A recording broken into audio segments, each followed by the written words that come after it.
So just to go straight in with what even is meanwhile use. So if you don't know, it is literally the temporary or meanwhile use. And in this instance, it means of a vacant building for a set period of time. And quite often it means for a socially beneficial purpose. Meanwhile use has become quite a topic of interest in the last sort of 10 years or so. Just to give you a bit of context, I've written here a little bit of background about how meanwhile use has become sort of quite a key item on the government's agenda.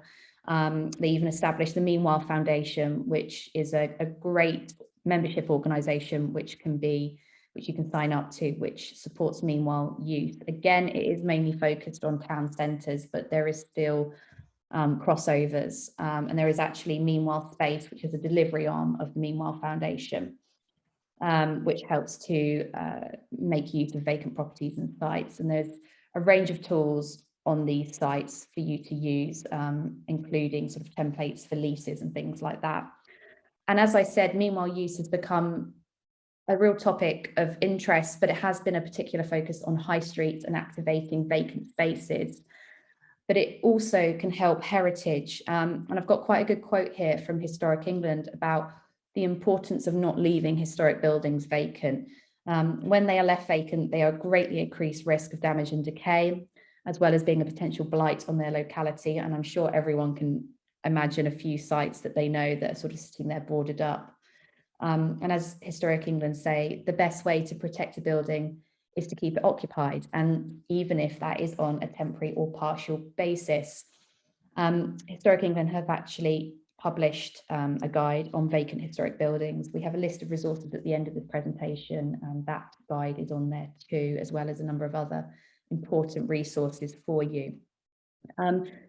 Just generally, heritage is a really important part of regeneration, and it is part of national policy and agenda, and using meanwhile use to save sites that are at risk or unoccupied is really important, because quite often it's a way of securing them without having to reach high levels of funding that can be difficult to secure for a full regeneration project. It helps to get people back in the building and starts to demonstrate that these buildings can be reused, and it's often the first step in a long-term solution, and it helps to start grow that business case as well, whilst also generating local interest in these buildings as they start to be reused. And obviously it does slow down or halt deterioration as well.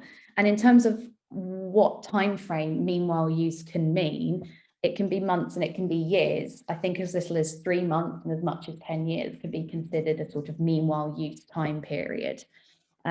We have a couple of projects that we are working on at the moment. We're going to talk about them as case studies later on in the presentation. But they are tackling meanwhile use in different ways, and they have different timeframes, just because that suits those projects. So just a little bit more about why LHBT are advocates of meanwhile use. Like I said, we are very much not the experts, we're still learning, but we see meanwhile use as part of the solution to many at-risk historic buildings. As I mentioned, it slows deterioration, so it can be a really important way and an easier way of trying to just halt the decay quicker than if you have to work up all the money for a big project. Because big projects do take a long time to develop, years to develop, and the building will be sitting there all that time, continuing to be vacant, continuing to be at risk. So it can be a really great way to make use of a site whilst you're working up that long-term solution. And also it can help support that the development of that long-term solution, because you might be able to test ideas whilst in meanwhile use, and it drives interest and support because the building is being used again.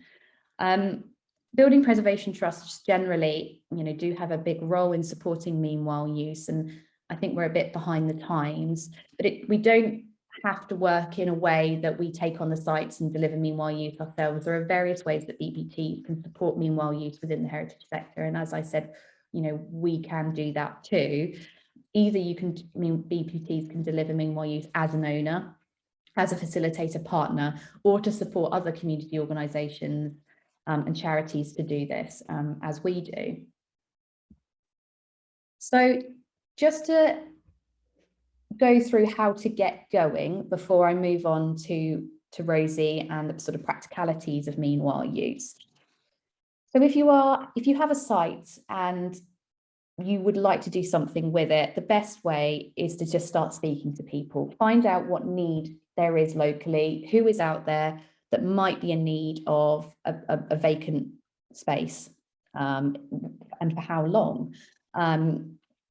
Speak as widely as you can, hold open days if you're able to, where you can actually get people into the building and talk about what could be done, what could be used.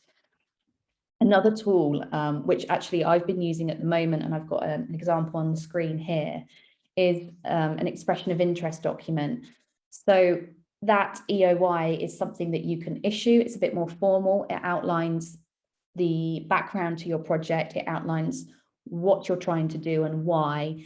And it's basically a tool to help people kind of imagine what that space can be used for on a temporary basis.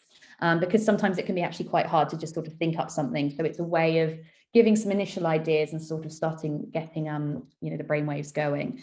So in this expression of interest document, you can include plans, drawings, photos, as I've done on this one here for South Ealing Cemetery Chapels. I will show you that plan in a little bit more detail, but that is literally my my drawing of just what this could look like, these buildings, for a meanwhile use. Remember to have on there a deadline for submissions of expressions of interest, and you're not committed to anything, but it's just a way of sparking interest amongst people in the community about who might be interested in using that building temporarily. And you can then explore all those options at your own pace. So that's just how to get going. If I hand over now to Rosie, who's going to talk a little bit more about the sort of practicalities and what things you need to consider for meanwhile use, because it sounds a lovely and perfect idea, but actually there is a few things still to think about. Thanks, Hannah, and hello everyone who's joining us. As you can see, there are a lot of considerations that I've listed here, and what I want to do is run through all of them really, really quickly and very high level. And if you go to the next slide, Hannah, there are a few of them which I think are particularly complex or need particular thought that I'm going to focus on in a bit more detail. So the first thing to really think about is what is the purpose of your and the potential outcomes of your meanwhile use project. So are you starting it because of practical reasons, you want to cover costs or secure a building, or are you looking at more social reasons? Do you want to specifically meet a local need? And this thinking will really help shape the type of meanwhile use project that can be progressed. Linked to that, of course, and particularly relevant for historic buildings, are suitable uses. So you need to think about the condition of your building, the nature and the significance of the site, and that will help you to understand what could be possible before you actually start exploring those options further. Security. Now, this is one which is a really common reason why people might engage in meanwhile use. So it's worth thinking about, are there any security requirements, i.e. daytime, 24-hour? Has the site been squatted or damaged at all? Are there any limitations in occupancy that might impact on security, i.e. can you have sort of live-in guardians residing there? And are there any risks to meanwhile users which you do have a responsibility to consider? Time frame is also absolutely key. So where are you in your project, if you're involved in a project at all? Prepare a realistic timeline and consider how long a meanwhile use will be viable. So you might be looking, as Hannah said, as something that's just a couple of weeks or a couple of months, or you might actually be looking at a more considerable period of, say, 5 to 10 years. And that's going to hugely impact on the kind of meanwhile use that's going to be viable. Maintenance. Now, this is another one which is a kind of a good reason for engaging in meanwhile use. So you need to think about what are the maintenance requirements, and do you need any professional support to determine this? And then you also need to think about realistically how much could a meanwhile user take on and what those associated costs are. And what we could suggest is putting together a simple management and maintenance plan, which will then form part of a formal agreement so that the responsibilities between an owner and a meanwhile user are absolutely clear.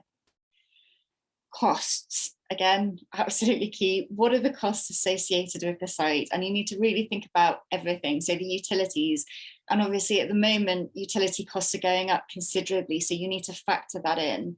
Insurance, maintenance costs, including inspections, you know, fire alarms, electricity, things like that. Business rates, which I'll talk a bit more about. And then work out an indicative annual running cost that can be provided clearly to potential meanwhile users. Something else to think about is whether there's an associated fee, really more than a rent. Quite commonly, meanwhile uses are offered on a no fee basis, so you can use the space for free by providing maintenance and occupancy. However, you might actually find that a building has associated costs, such as building insurance or legal costs, that need to be covered over the period. And so what you can do is actually have a nominal fee which will help cover those costs. And what I would suggest is to be very transparent about what those fees are for, so that it's not a sort of income generating approach. Legalities. Are there any legalities that you need to consider? These might be linked to ownership, covenants on use, governance of owning organisations, and these could all impact on meanwhile use. And then do you need any legal advice to resolve this, and what costs might be associated with that? Permitted hours. So are there any limitations on hours of use? So i.e. can you have nighttime activities through meanwhile use, or is it daytime activities only? And this should be made clear to potential users. Working with local authorities is absolutely key, and it might be the way to unlock a meanwhile use project. Different local authorities have different sort of interaction with meanwhile use. Some London borough or some boroughs have specific meanwhile use strategies, and I would, as a first port of call, look and see if they have a strategy. In the links at the end, I've linked to the Brent strategy, which is a really comprehensive document, and it's got lots of useful information. Other local authorities just have like a couple of sentences on a web page. One of the key ways is through the discussion of business rates that local authorities can help. They might have officers who deal with meanwhile use who can actually offer guidance to you. And one of the other key ways is that the local authority can actually promote your expression of interest or the site to already established community groups and users who might end up being a meanwhile user. So can you link with the local authority to maximise the impact of a meanwhile use project? Partnerships. It's useful to think if there are existing groups or organisations who you can work with. For larger sites, there are established meanwhile use providers such as Meanwhile Space that Hannah mentioned, or there might be similar projects in the local area. What I do is when I see interesting projects going on in London, is I note them down. I just make a record of who's doing what and what's quite exciting, because there might be an opportunity in the future to work with those groups. An outline business case is something that will be required in terms of discussions with meanwhile users about what is going to happen at the site. But it's really important not to make this a too onerous a requirement, particularly for new or local groups who are really coming up with new ideas. And you also need to think about how you can support with how to build a business case. Organisations like localities can help. And then of course, these are opportunities to actually take some risks. So you want to balance out the risk of making sure that there is a business case, but not having too much detail or too much work to do that, because the meanwhile use allows a little bit of scope. Next slide, Hannah. So to move on to the ones to really think about in more detail, the limitations. This is really important for historic buildings, because vacant and at-risk sites usually have lots of limitations and challenges, hence being vacant and at risk. So look at a condition survey if one has been done. Are there any urgent works that are required? Are there areas of the building which cannot be used? Accessibility is often really challenging with historic buildings. So are there issues with accessibility which will impact on possible meanwhile uses? And of course, when we're thinking about social impact and meanwhile use, accessibility is really key. So it can be a real conflict actually on some historic buildings. Health and safety concerns, structural issues, asbestos, which will need to be examined and understood. With larger established meanwhile use organisations, they might actually have the facilities and funds to do some of that work. But if you're working with smaller community groups, you might actually think about the funding that might be needed to undertake that, which obviously is really important if people are going to be using a site. Specialist advice, is it required, in what form, and identifying that. Then the costs associated with making the site ready for meanwhile use. So if you do need to improve access or improve toilets, what that is going to look like, how much that is going to cost, and where the funding might come from. And then what you want to do is share all of this information with potential users, so it's very clear what the site can offer and what the limitations are. Next slide, Hannah. Business rates, you might already be aware that business rates can make life for small businesses and meanwhile use extremely challenging. Very basically, they're just charges on domestic properties based on rateable value, which is a system I have to admit I don't fully understand. But community hall uses might have much lower rateable values, but say a commercial property in a high street would have a much higher rateable value. What I really suggest you do is look into business rate relief, and there are a number of opportunities. So small business rate relief, that's where there's a rateable value of less than £15,000. Charities are eligible for business rate relief up to 80%. When it comes to empty properties, there's usually a 3-month grace period where there's no rates charged, but then it goes up to full business rates. And then there's exemptions to do with listed buildings and buildings in the ownership of charities linked to the empty building business rates. What is also key to know is that local authorities can offer discretionary relief, and this can be up to 100% and can be linked to meanwhile use strategy. So it's really important to check this with your local authority. And I've just put a link here to the example at Haringey, which has a very proactive strategy to do with meanwhile use and low to zero business rates. Next slide, Hannah. Insurance. Now, this is a given. I know that you're going to need public liability insurance and buildings insurance, but it is actually more complicated than that, as we have discovered ourselves. It's not uncommon for the owner to be responsible for your buildings insurance and the meanwhile user to be responsible for public liability insurance. You'll need to consider what the annual cost will be and whether the cost will be covered by a fee agreement with the user, so i.e. if a fee will support the buildings insurance. What we were surprised by is that the impact a meanwhile user can have on your insurance. So, for example, lots of insurance companies will not provide insurance cover when a building is occupied by guardians. So to resolve this, it can actually take lots of time and more money than you would anticipate to get insurance in place. So it's really important to notify insurers as soon as possible if you're looking at a meanwhile use of a building. Next slide, Hannah. Permitted use, this is another thing to consider, but in 2020, the planning use cost system was changed to actually allow for more flexibility linked to improving situations on the high street, which is helpful for meanwhile use projects. So there's a new class E, it's called, which covers all of the things listed here. Changes within class uses within permitted development.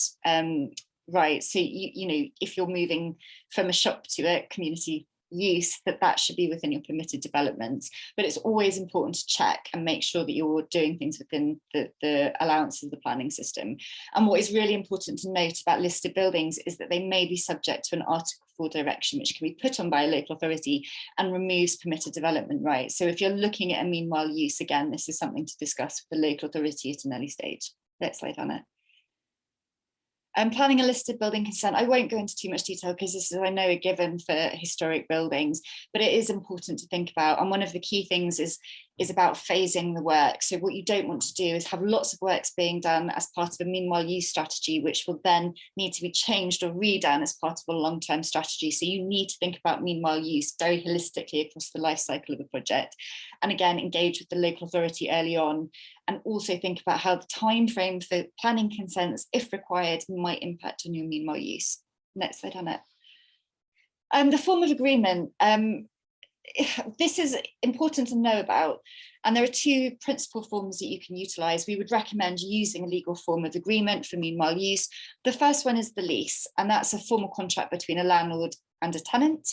What is useful to think about, though, is that the leases are generally preferred because they give more rights to the tenant. However, with meanwhile use leases, the Landlord and Tenant Act of 1954 is usually excluded. So you're removing lots of those, you know, sort of additional rights that tenants have to enable it to end at the given time. Hopefully the government has prepared a series of specimen leases which are available on the link, which is on the presentation, and you can just utilise these as a basis for an agreement. The other route you can go down is a licence to occupy, and this is simply a permission to occupy a property, and it doesn't create a tenancy. It's more commonly used for short-term use or where there are multiple occupiers of a single site, so you can issue a number of leases. What we would suggest is that legal advice is always recommended for any kinds of agreement such as this. However, because there are lots of sort of specimen and template examples that you can utilise, is that by going through all of the considerations, you can actually do a lot of the hard work on preparing the lease or the licence to occupy yourself. and then save costs by having a legal advisor check over. There's also some really good guidance from the Meanwhile Foundation, which is available on this link. It's a bit dense, but covers quite a lot. Next slide, Hannah. I'm not going to go into lots of detail about the benefits, risks and challenges because I don't have the time, but in very outline, there's a number of benefits which link to the building. So maintaining the building, security of the building, slowing deterioration. And then there's lots of social benefits. So it's creating flexible, low cost social space. And then as Hannah mentioned, which is really important for heritage projects, it can help test ideas, help build a business case, and really importantly, engage people in the community from quite an early stage. Next slide, Hannah. And then the risks and challenges. As with anything, there are risks and challenges that you need to be considered, and it's worth going through these, thinking about others and weighing up, the benefits and risks before making a decision. Next slide, Hannah.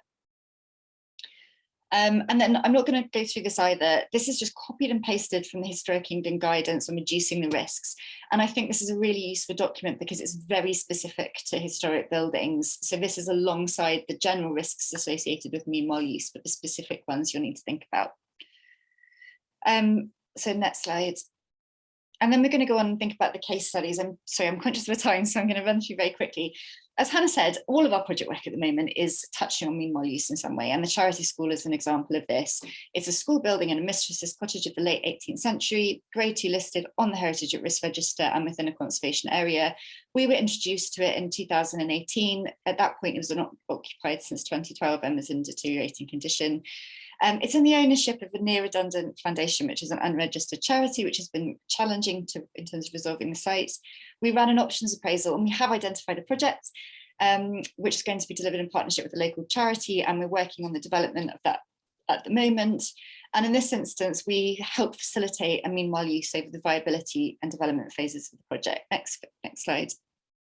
So just to illustrate really how a building can change and be impacted by vacancy. The first slide, 2018, deteriorating, but actually in not too bad condition. 2020, it got squatted. Amazingly, it had not been squatted before, but there was a lot of damage to the historic building and the building had significantly deteriorated. And the last slide is in 2020 when Living Guardians came in and undertook some works. Next slide, Hannah. So Living Guardians, this is a fairly common way that historic buildings are occupied on a meanwhile basis. In this instance, it was a commercial guardian property company called Living Guardians. They were introduced from the Diocese of London. In this instance, it was by a simple letter of agreement, which included terms. Living Guardians, on this case, didn't charge a fee. So I'm aware on other cases that they can charge a commercial fee, and they undertook £12,000 of in-kind repairs, which were agreed in advance with the local authority in Historic England. They're covering all the utility costs and testing. The site was occupied by a single guardian, and they undertook basic maintenance of the site. Helpfully, we negotiated that they could provide access to the site with, I think it was 28 hours notice, so we could do viability study work and surveys while a guardian was in occupancy. However, in this instance, the meanwhile use did not cover all of the costs. So we had ongoing, or the foundation had ongoing insurance costs. And what it ended up meaning was that the Enfield Society, who are incredible helpers on the site, put in about £12,000 of costs towards insurance and repairs. Next slide, Hannah. And then we've just helped to install a new meanwhile user. So in this instance, an arts trust who are relocating from another site in London have been in touch with Historic England about another site. So we introduced them to the Charity School, and they were interested in a meanwhile use. So they run an artist residency programme, and by using the site, they're able to continue running the programme on a reduced basis. It's important to note that this site is not suitable for them on a long-term basis, but it does enable them to keep going on a short-term basis. In this instance, they're covering all of the costs, so they're covering maintenance, utilities, business rates, and they're also paying a fee, which is covering the associated building costs. So there are no additional costs for the owning foundation through this particular meanwhile use. We've agreed a 24-month period, which covers the entire of the development phase and the beginning of the delivery stage up until the point when we need the site back for a capital project. And on this instance, they used a license to occupy, which covered and detailed all of the different issues that we've been talking about. So that was all very clear. So for this particular project, meanwhile use has been absolutely essential. And the nice thing is by moving on with the Arts Trust is it's actually allowing the building to be open much more publicly than it was with the Living Guardian. So we're going to look to hold more events and community engagement with having this organisation in place. Thanks, Hannah.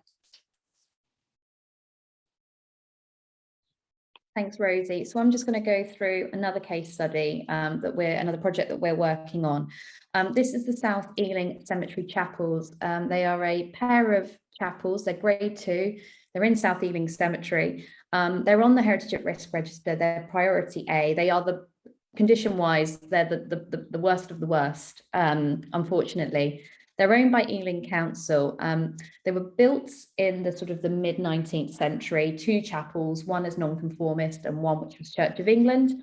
Now, they've been empty for some time now. I think it could be even up to sort of 10 years, and they are in an advanced state of deterioration. They're beautiful chapels. They look lovely in these photos here, but actually this is hiding hiding the condition. They're now all boarded up. Structural issues, drainage issues, and various other problems with pigeons and all of that kind of thing. LHBT got involved a number of years ago when Historic England realised that something needed to be done here and asked LHBT to step in. So what happened was that some funding was secured to deliver an options appraisal project, which is a sort of quite a lengthy process in trying to figure out the route forward for a site and a preferred option.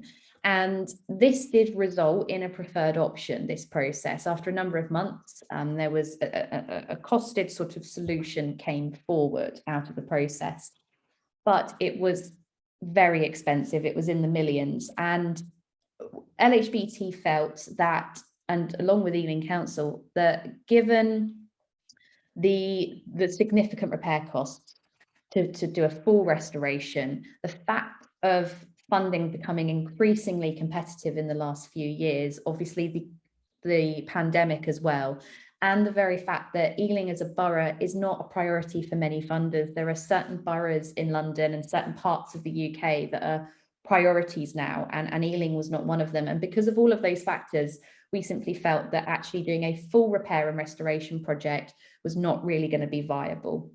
However, that still means that the site is sitting there and is deteriorating. And in the last few years since that options appraisal, it's deteriorated even further. So instead, we all got our heads together and we came up with phasing repairs and actually doing an urgent repair and meanwhile use project to at least try and halt the deterioration and to get the buildings back open. So what has happened is that we have secured funding both from Ealing Council, and they're leading the project with us as coordinators, and Historic England are putting some money in as well to develop this urgent repair and meanwhile use scheme. So we've had a number of professionals come on board, including a conservation architect, who have reviewed the condition, and they've identified the most urgent items of repair, and also the kinds of things that a meanwhile user is going to need, because there is no running water, there is no drainage, there is literally a shell for this building. So it is going to need a number of items, and even just to get to a meanwhile use point. So it's a bit of a balance. You don't want to do too much work, because then you start getting back into the problem of what we identified before, and that, it's not viable to spend huge amounts of money on this building at the moment. But at the same time, you need to do enough to stop the deterioration and enough to get someone actually, for it to be, actually habitable for a very, and we mean basic meanwhile use. So they have been working to develop a scheme of what those repairs might look like. And what's really important to note, and I think Rosie did touch on this, is that we have to be careful, because we don't want to invest money in repairs that will either need to be redone or that don't have sort of any longevity to them. So that's just something to consider. We also, to help with trying to figure out what a kind of what the facilities and the utilities needed are going to be, we did consult with some potential users. We went back to the people that we talked to during the options appraisal project, and try to see, like, if you were to use this on a meanwhile basis rather than a long-term basis, what would you need? And so, for instance, that helped us realize that Wi-Fi was going to be needed. So for this project, we're estimating that it's going to be a period of a sort of 5 years of a meanwhile use period. There will be a number of holding repairs, but there are also going to be some permanent solutions, which again, like I said, will help with, I think, satisfy funders in knowing that their money is not simply going to disappear after a few years. So one thing we think is definitely going to be needed is a permanent drainage solution, because that helps actually. The lack of drainage is both a reason for the deterioration of the building, but also drainage is going to be needed to allow meanwhile users to come in. Once that drainage is in, it's done. And so actually that part of sort of money towards this meanwhile use is actually helping a long-term use as well. And what we are doing is we are circulating an expression of interest, as I showed you earlier. This document, and this is part of it, is going out publicly. It's going back to the people that were sort of talked to during the 29 options appraisal project, and it's going out to new potential users to try and see, it's been a few years now, this is what we're now thinking we're going to do. We've had to rethink a strategy, who might be interested. And here is my little sketch, which is actually included in the EOI, and it is quite helpful to know, and it touches on Rosie's point that there is so much that you can do yourself. I am not an architect, but I just simply took the drawing, the plan of the chapels, and having spoken with the architect about what we think is going to be possible on a meanwhile use sort of scale, sketched out to help people looking at this EOI start to think, could I use that space? So for instance, the North Chapel, which is the one on the left in red, is the worst of the two chapels. It's in a very poor condition, and we have kind of come to the decision that really that's not going to be able to be actively used. It can be secured and it can be propped and things like that, but it's not really going to be able to be used by me, even for a meanwhile user. It could be used for storage, so that is still a use in some way, and storage is always great. So, you know, I've highlighted in this document that we think that actually really it's only going to be one chapel that's going to be actively used. And now what we've highlighted here is that there are going to be some basic kitchenette facilities, and I've highlighted where those might be. There's going to be a self-contained toilet, a pod as such. So, you know, it's highlighting and helping people to envision the nature of the meanwhile use of what could happen in that building, but also sort of setting expectations that this is not going to be pretty, this is not going to be perfect, it will be rough and ready, and it will be usable. So that's just something to sort of a little diagram to help you think. So Rosie's just going to talk a little bit about funding, because obviously we're quite aware that I've talked about works and professionals even to get to the point of sort of meanwhile use, and that does cost money. So we've put a number of funders here who could help. Thanks. I mean, we're just squeaking in a comment on funding. Reiterating the point about phasing, absolutely key for funders in terms of the value of the investment. The first place to look is for local funding. So SIL Section 106, local funding through the local authority linked to regeneration. And then regional funding. Now is a good time if you're looking at particular projects to think about levelling up, and if there's any bids going in from the local authority that you could tie into, and this will particularly relate to any sort of socially beneficial meanwhile use. In London, up until a couple of years ago, there was the Mayor's Good Growth Fund, which was really focused on well, not focused, but it did cover and embrace meanwhile use projects. So we'd anticipate there might be more funding opportunities along those lines.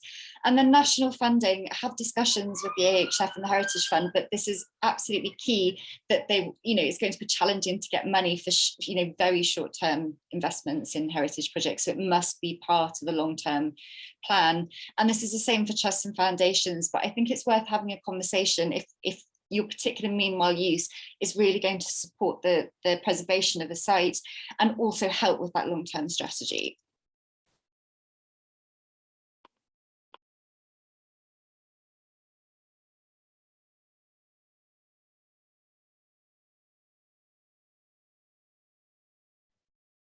Thanks, Rosie. So we're just going to end on some top tips, and then we have a page of resources for you. But these are just some things that me and Rosie were talking about that we felt from the work that we've been doing so far, the kind of tips that we would pass on. Obviously, plan carefully, think about it, think about, you know, the phasing, what this is going to look like, how it's going to impact in the long term. As Rosie mentioned, speak to the local authority and get them involved from an early stage if possible. Identify those meanwhile use strategies if they have them.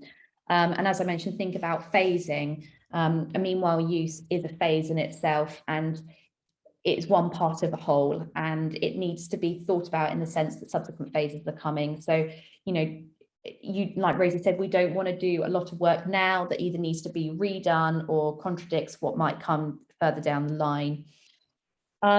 Obviously consider all of the different implications, the way that the historic building could take on a meanwhile use, and really think about them carefully. Consult widely and publicly, get out there and do it for an extensive period of time to try and tap into as many different groups and organisations and individuals who could potentially use these buildings or help with, you know, identifying and making a meanwhile use happen. Hold numerous open days. You need to get people in the building if you possibly can to help try and you know, envision what this building can sort of do for a meanwhile user, how it might work and function. Make sure there is enough time to reply to the EOI. Don't give people 1 week or 2 weeks. It takes a while for it to filter through all the different networks. So, you know, minimum of a month, maybe even more. And obviously, you know, really highlight that it's an open discussion. So it's not a clear no, it's not a clear yes. So obviously be clear on the expectations of the building. As I mentioned about South Ealing Cemetery chapels, it is going to be very, very basic. It is going to be a toilet pod. You know, there's only one chapel that's going to be usable, just to make sure that people are aware of sort of what they would be taking on and what they can and cannot do with the building as well, and access as well is a really key one. Obviously use a legally binding document. We really advocate that, but we do know that there is a lot you can do yourself. You don't need to jump straight and get the professionals to help you with this. So use templates that are online to kind of save yourself some cost.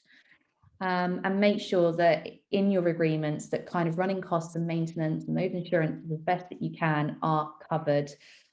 We're really keen at the South Ealing Cemetery Chapel that when we identify a user, that it is someone who can support the ongoing maintenance of the buildings. We don't want them to get, after the end of the 5 years, to get back into the state that they were. And actually see maintenance and try and maintenance doesn't sound very glamorous. So try and, I mean, it's a way of phrasing it. It's also a learning experience. You know, people can learn how to look after buildings, decorate, things like that, historic buildings, clearing gutters and you know, drain pipes and things like that. So it can be a useful sort of engagement tool and sort of training exercise to deliver maintenance. So that's sort of one way of trying to phrase it, I suppose. And just finally, here is a list of links and resources. There is a huge amount out there on meanwhile use. As we said, that there is a good amount relating to high streets, but a lot of it is sort of comparable and can be translated across. We've got some of the big ones on there. So funders as well, Architectural Heritage Fund, National Lottery, they might be able to support you with sort of early development work or some of those initial repairs. Heritage Trust Network, fantastic organisation, member organisation, and I do believe it's free for community groups and things like that. And they have a huge sort of toolkit of documents and resources on how to get projects going. So definitely look into them. And then obviously the Historic England Vacant Historic Buildings Guidance is a really important one too.